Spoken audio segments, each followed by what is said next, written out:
انہی کمپلینٹس کے لیے اب عوامی رابطہ زیادہ رکھنے کے لیے اب پنجاب بہت بڑا صوبہ ہے، اس کے اندر لاکھوں کروڑوں لوگ رہتے ہیں. آپ دیکھیں کہ ہم نے اس کے لیے سوچا ہے کہ انشاءاللہ with the help of my department next week میں انشاءاللہ تعالی ہم فیس بک کے اوپر کھلی کچہری لگائیں گے. فیس بک پر کھلی کچہری؟ فیس بک پر کھلی کچہری لگائیں گے، اور اس کے اوپر کیا ہوگا کہ ہم ایک پورا ٹائم دیا جائے گا، اور اس کے اوپر ہم جو لوگ ہم سے باتیں کریں گے، ہم ان کے اوپر لائف طور پہ میں ان کی کمپلینٹس خود موصول کروں گا، اور اس کے بعد انشاءاللہ تعالی اس پہ عمل درآمد کروں گا. کھلی کچہری فیس بک کے اوپر لگے گی. یہ تو ایک نیا ٹرینڈ ہوئے گا. بالکل دیکھیں نا کہ اب اس کی یہ وجہ ہے کہ ایک کھلی کچہری علاقے کے اندر تو لگ سکتی ہے، میری کانسٹیٹوئنسی کے اندر تو لگ سکتی ہے، لیکن پنجاب کے وہ لوگ جو ہزاروں روپے خرچ کر کے یہاں لاہور تک آئیں گے، منسٹر صاحب کی اویلیبلٹی ہے اور میں سب کو نہیں مل سکتا.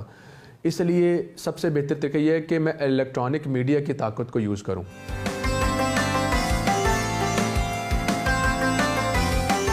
ایک نجی یونیورسٹی کا دورہ بھی کیا اور وزارت کی جانب سے واجبات کے چیک یونیورسٹی انتظامیہ کو پیش کیے.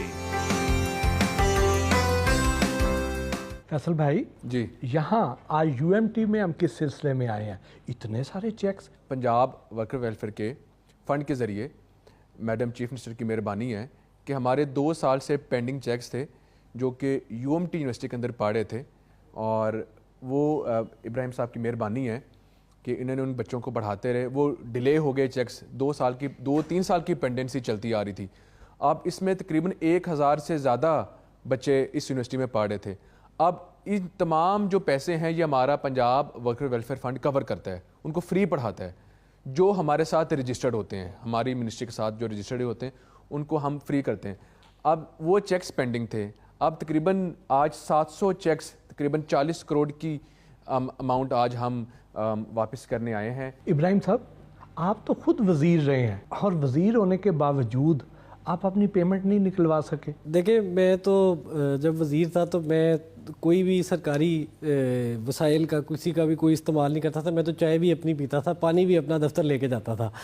تو اگر کوئی ایسی چیز ہو جس میں کوئی سمجھیں کہ کانفلکٹ آف انٹرسٹ کریٹ ہو سکے یا کسی کا شک و شبہ بھی ہو تو اس میں اوائڈ کرتے تھے ہم.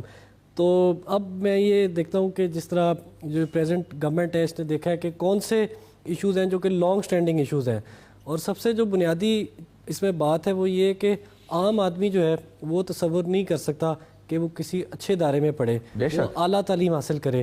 UMT جیسا پریسٹیجیس ایک تعلیمی ادارہ، اس میں تو جو عمراء ہیں ان کے بچوں کا ایک خواب ہے کہ وہ یہاں پہ ان کا ایڈمیشن ہو جائے. آپ کا میرٹ اتنا ہائی ہوتا ہے اور یہاں کا معیار بھی ظاہر ہے بہت اچھا ہے. تو وہاں پہ ایک عام ورکر کا بچہ، اس کو آپ یہاں پہ تعلیم دیتے ہیں اور اس معیار کی دے رہے ہیں. اس کا کیا کرائیٹیریا ہے؟ کون لوگ ہیں جو اس میں ایڈمیشن لے سکتے ہیں اور کس طرح لے سکتے ہیں؟ دیکھیں، جو ایک تو ورکر ویلفیئر فنڈ کا کرائیٹیریا ہوتا ہے کہ وہ ایک رجسٹرڈ فیکٹری ورکر ہوں، کسی جگہ امپلائی ہوں، اور یہ ان کو پھر انرول کرتے ہیں اور اس کے لحاظ سے پھر ریمبرس کرتے ہیں پیمنٹس. دوسرا یہ کہ یونیورسٹی کا ایک اوبیسلی کرائیٹیریا ہے کہ منیمم ایک میرٹ ہو، لیکن جو سب سے بڑا کرائیٹیریا ہے وہ یہ کہ وہ افورڈنگ نہیں ہونا چاہیے، کہ اس کے پاس جو ہے وہ وسائل نہیں ہوں جو کہ اس کو اعلیٰ تعلیم حاصل کرنے کے لیے چاہیے. اور اس کے اندر ہمارے اپنے ادارے میں تقریباً 61% جو طالب علم ہیں وہ اسکالرشپ پہ پڑھ رہے ہیں. 61%؟ 61، یہ 14,500 ان کی تعداد ہے، اور اس میں 1000 یتیم ہیں. پاکستان کے ہر گاؤں سے، ہر طبقے سے، ہر مذہب سے ادھر تعلیم حاصل کر رہے ہیں. ابراہیم صاحب، آپ اس یونیورسٹی کے سربراہ تو ہیں ہی اور سابق وزیر بھی ہیں، لیکن یہ بڑے کم لوگوں کو پتہ ہے کہ آپ اور فیصل صاحب کلاس فیلو بھی ہیں، دوست بھی ہیں. تو بطور دوست، بطور سیاستدان، آپ نے انہیں کیسا پایا؟ دیکھیں، ایک تو بہت اہم بات ہے کہ پاکستان کے اندر 65% لوگ جو ہیں نوجوان ہیں. 24 کروڑ میں سے ہماری میجورٹی جو یوتھ کی ہے، اور یوتھ کو آگے آنے کی ضرورت ہے. اور جو فیصل صاحب ہیں یہ ان کے لیے ایک آئیڈیل ہیں. ان کو یہ امید دیتے ہیں کہ اگر میں اس لیول پہ آ سکتا ہوں, میں اس لیول کی ڈلیوری کر سکتا ہوں, میں نوجوانوں کے حق کی بات کر سکتا ہوں, ان کی بہتری کی بات کر سکتا ہوں, تو آپ بھی جو ہے وہ میرے ساتھ ملیں تاکہ ہم اپنے مستقبل کو بہتر بنا سکیں. تو ایک تو یہ ان کے اندر ہے. دوسرا یہ کہ یہ بہت زیادہ ایکسیسیبل ہیں. ان کو پورے حلقے میں ہزاروں لوگ ان کو اپنا دوست مانتے ہیں ایسے اور یہ ان کے ساتھ بیٹھتے ہیں.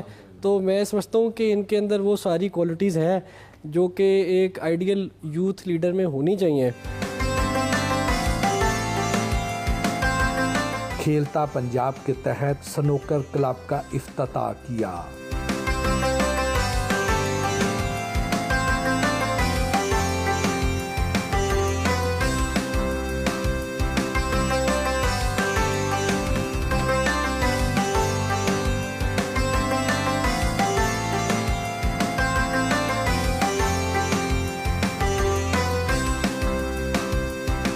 فیصل ایوب کھوکھر نے اپنے ڈیرے پر بنی خوبصورت مسجد بھی دکھائی.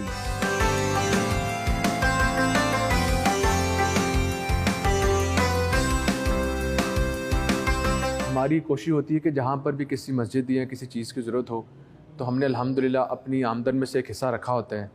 اور اس کے علاوہ ہمیں ایک شوق تھا, میرے والد صاحب کو بہت شوق ہے کہ اچھی اچھی مسجد ہوں. ہم نے سوچا کہ اپنے گھر سے سٹارٹ کریں. تو Masjid Al-Umran it is a project of Umeed Sahar. اب امید سحر کو ہماری فیملی خود ہی سپورٹ کرتی ہے. ہم ابھی لوگوں سے اس کے لیے پیسے نہیں لیتے الحمدللہ. It is run by our family. تو یہ مسجد الحمدللہ 500 اسی طرح ڈبل سٹوری ہے.